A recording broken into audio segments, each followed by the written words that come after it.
Oke, halo semuanya, selamat datang kembali di channel Info Japan ID. Assalamualaikum warahmatullahi wabarakatuh. Mudah-mudahan teman-teman semua sekarang berada dalam keadaan sehat walafiat dan bisa menyaksikan video saya kali ini.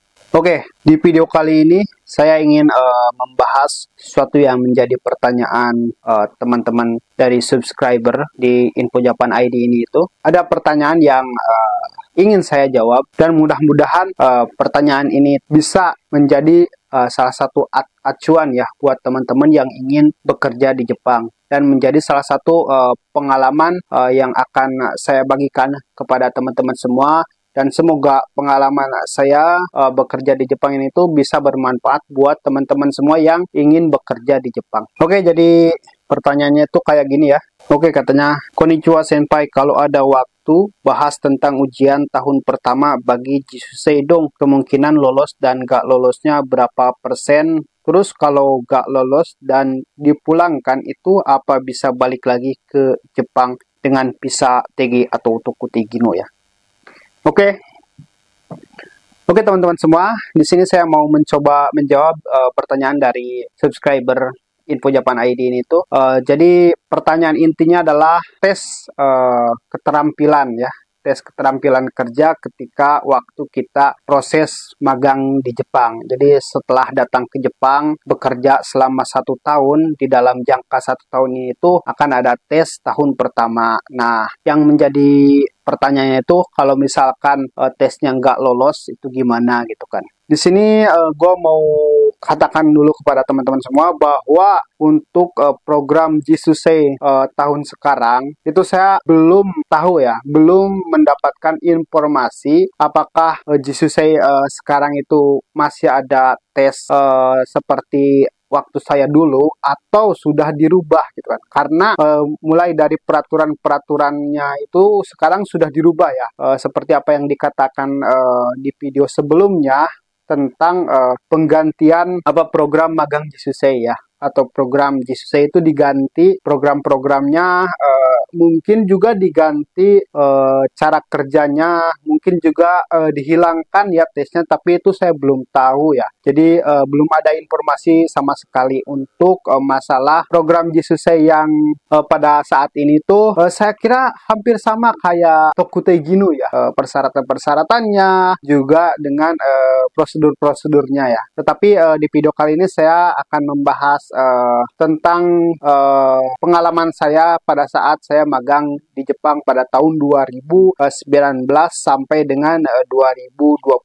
Oke, jadi tahun 2019 saya berangkat ke Jepang pada bulan 8 dan saya mulai bekerja di perusahaan saya sebagai operator pengelasan di bulan 9. Jadi perlu teman-teman ketahui, kalau misalkan ikut program magang ke Jepang itu ada yang namanya program magang Jisu Ichigo dan Jisu Nigo ya. Nah, jadi ada 2 tahap untuk program magang ke Jepang ini tuh. Yang pertama disebutnya Ichigo. Jadi kalau misalkan Ichigo ini tuh tahun pertama. Nah, ada juga Jisusei Nigo. Yang Nigo itu adalah tahun kedua dan tahun ketiga. Dan ada juga Sango. Sango ini adalah tahun keempat dan tahun kelima. Jadi totalnya 5 tahun ya. Jadi semuanya ada 3 tahapan, yaitu Ichigo, Nigo, dan Sango. Dan setiap tahapan ke tahapannya itu pasti selalu ada tes ya. Dimulai dari tes Ichigo untuk bisa ke Nigo dan tes Nigo untuk bisa ke Sango. Nah, oke, jadi teman-teman jangan khawatir kalau misalkan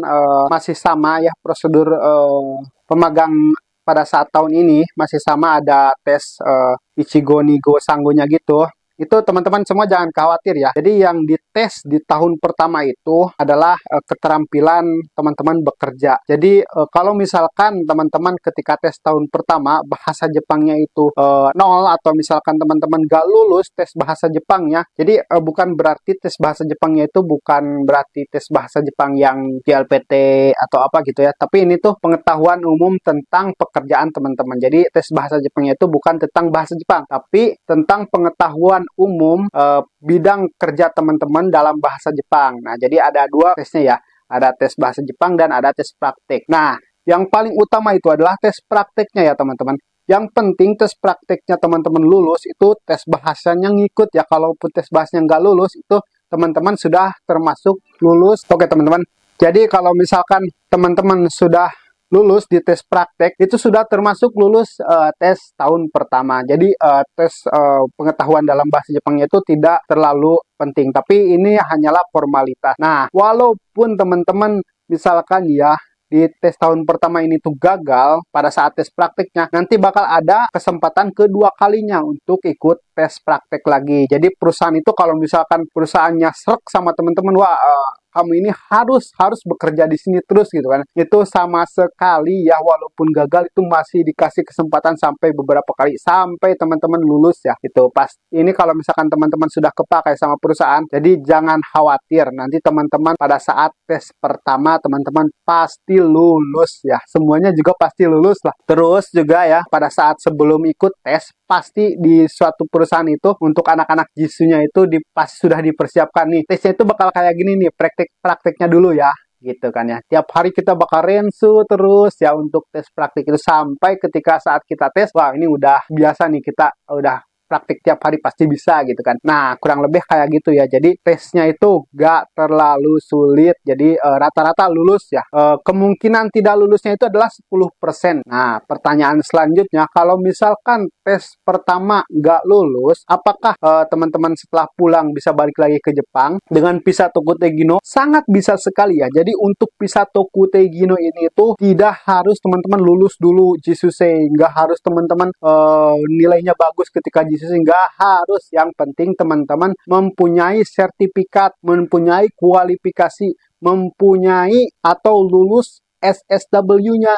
Nah, gitu ya. Jadi, tetapi kalau misalkan buat teman-teman yang sudah lulus magang, ini jadi nilai plus bagi perusahaan untuk mengambil teman-teman ya. Tapi kalau misalkan buat teman-teman yang nggak lulus magang atau teman-teman pulang di tahun pertama, ini nggak menutup kemungkinan kalau teman-teman bisa berangkat lagi ke Jepang dengan Visa Tokutei Gino. Dan ini teman-teman sangat-sangat bisa pokoknya ya. Yang penting teman-teman mempunyai sertifikat bahasa Jepang ya, minimal N4, ini udah bisa ya. Terus teman-teman harus ikut dulu SSW-nya ya. Jadi teman-teman ikut, enggak sesuai bidang juga nggak sama ya sama waktu teman-teman praktek magang ya. Jadi teman-teman pilih bidang yang pengen teman-teman kerjakan gitu kan. Nah, kalau misalkan sudah mempunyai kedua persyaratan ini, teman-teman sudah pasti bisa berangkat lagi ke Jepang dengan Visa Tokutei Gino. Kurang lebih kayak gitu ya teman-teman semua.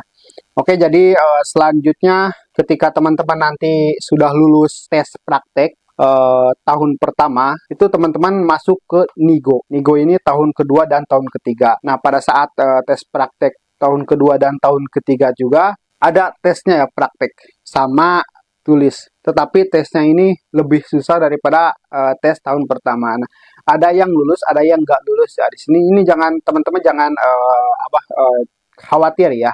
Karena kalau misal pun nggak lulus, teman-teman masih dikatakan lulus untuk program magangnya, tetapi teman-teman tidak bisa lanjut ke program ke Sanggo ya, tahun ketiga dan tahun keempat dan tahun kelima ya. Jadi kalau misalkan teman-teman pengen ke tahun keempat dan tahun kelima, teman-teman harus ya lulus di tes praktek dan tes tulis Nigo ya. Jadi ini tuh diadakan ketika teman-teman nanti mau 6 bulan sebelum selesai program magang 3 tahunnya ya. Jadi nanti akan dipandu sama sensei-senseinya. Nah, tetapi ini juga banyak yang lulus. Jadi gak terlalu sulit, apalagi kalau misalkan teman-teman sudah memahami ya pekerjaan teman-teman. Kalau misalkan teman-teman adalah pekerjaannya ngelas ya. Contohnya saya sebagai kerja ngelas gitu kan, jobnya ngelas. Ketika praktek saya sudah memahami, wah bahwa mengelas ini kayak gini gitu kan, dan tesnya itu kayak gini gitu kan. Dan alhamdulillah saya lulus untuk tes Nigo-nya ya. Alhamdulillah saya lulus. Dan tetapi saya nggak lanjut ke Sanggo, karena ketika saya berpikir bahwa lebih bagus saya lanjut ke Tokutei Gino, jadi saya putuskan untuk pindah ke Tokutei Gino. Nah, nanti teman-teman semua juga akan ada di posisi sama seperti itu ya. Ketika teman-teman mau mau selesai Nigo, teman-teman akan berpikir antara pindah ke Sanggo, lanjut ke Sanggo, atau pindah ke TG ya. Jadi di sini nanti teman-teman akan dibingungkan dengan pemikiran itu gitu kan ya. Saya juga waktu itu kayak gitu ya. Ketika saya mau selesai program magang, saya pikir-pikir saya enaknya kemana nih gitu kan. Setelah saya baca-baca, setelah saya cari informasi, setelah saya cari tahu, ternyata kelebihannya itu lebih baik saya pindah ke TG karena banyak kelebihan-kelebihan yang saya dapat ketika saya masuk di program Tokutei Gino. Oke semuanya, jadi kalau misalkan teman-teman pengen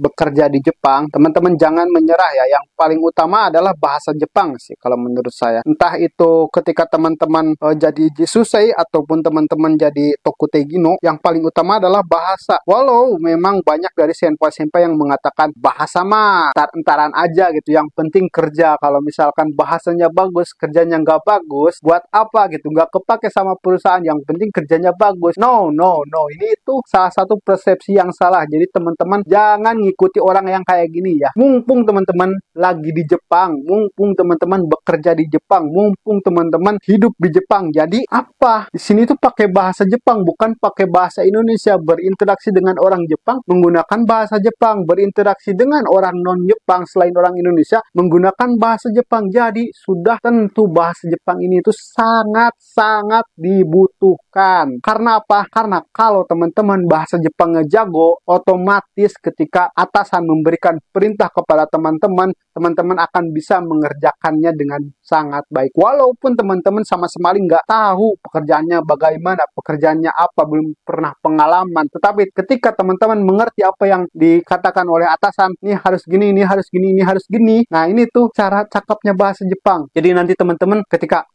ternyata harus gini, oke, jalankan, bisa. Tapi kalau misalkan teman-teman hanya bisa kerja, tapi teman-teman bahasa Jepangnya jelek, mohon maaf ya, bahasa Jepangnya kurang. Nah ketika nanti atasan bilang, woi tolong kerjakan ini nih, teman-teman ini gimana nih? Sedangkan teman-teman nggak ngerti bahasa Jepang, nggak ngerti kanji. Ketika orang Jepang ngomong pun nggak seala kadarnya gitu, teman-teman mendengarnya gitu. Ntar disuruh A malah jadi B, disuruh B malah jadi B. Memang kenapa teman-teman jago kerja ketika sebelumnya kerjanya bagus, tapi ketika dipindahkan bidang kerjanya teman-teman jadi jelek, ya memang karena di pekerjaan sebelumnya teman-teman sudah terbiasa bekerja di situ, teman-teman tiap hari bekerja di situ. Yang ngajarin teman-teman adalah orang Indonesia, yang ngajarin teman-teman adalah senpai-senpai dari Indonesia, senpai-senpai dari non-Jepang gitu. Bagaimana kalau teman-teman dipindahkan posisinya dari satu posisi ini ke posisi yang ini gitu kan, ketika yang ngajarkannya adalah orang Jepang. Nah disinilah teman-teman akan merasakan bahwa begitu pentingnya bahasa Jepang. Inilah yang saya rasakan ketika saya waktu itu masih bodoh banget dalam bahasa Jepang. Waktu itu saya masih 1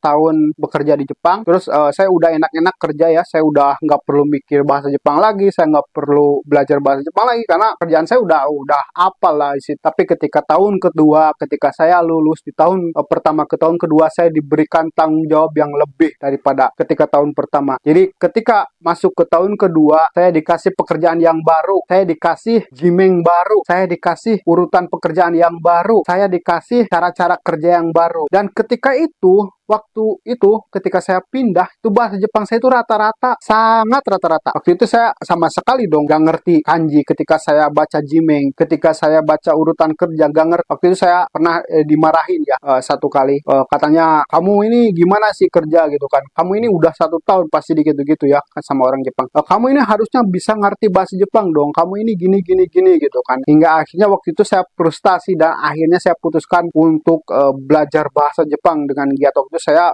maraton belajar bahasa Jepang selama kurang lebih setengah tahun dan alhamdulillah akhirnya saya lulus di LPTN 2 ya, bukan saya sombong ya, tapi memang ini kenyataan bahwa bahasa Jepang ini itu sangat penting buat teman-teman yang ingin kerja ke Jepang. Jadi jangan dengarkanlah senpai-senpai yang bilang bahwa bahasa Jepang itu nggak penting, yang penting itu kerjanya bro gitu kan. Jangan ya, tetap bahasa Jepang itu adalah nomor utama. Kemanapun teman-teman pergi di Jepang ini, yang paling utama adalah bahasa Jepang. Oke teman-teman, kurang lebih sekian pengalaman saya kerja di Jepang dan pengalaman saya tentang tes tahun pertama pada saat saya magang di Jepang. Ini adalah gambaran buat teman-teman yang pengen kerja di Jepang ya. Jadi bukan saya nakut-nakutin ya. Jadi nanti teman-teman ketika teman-teman sudah berangkat ke Jepang, nanti teman-teman akan merasakan sendiri bagaimana kerja di Jepang ini. Oke semuanya, terima kasih yang udah nonton. Jangan lupa di like, di subscribe, ramaikan channel ini, dukung ya channel Info Japan ID ini supaya terus berkembang dan supaya bisa terus memberikan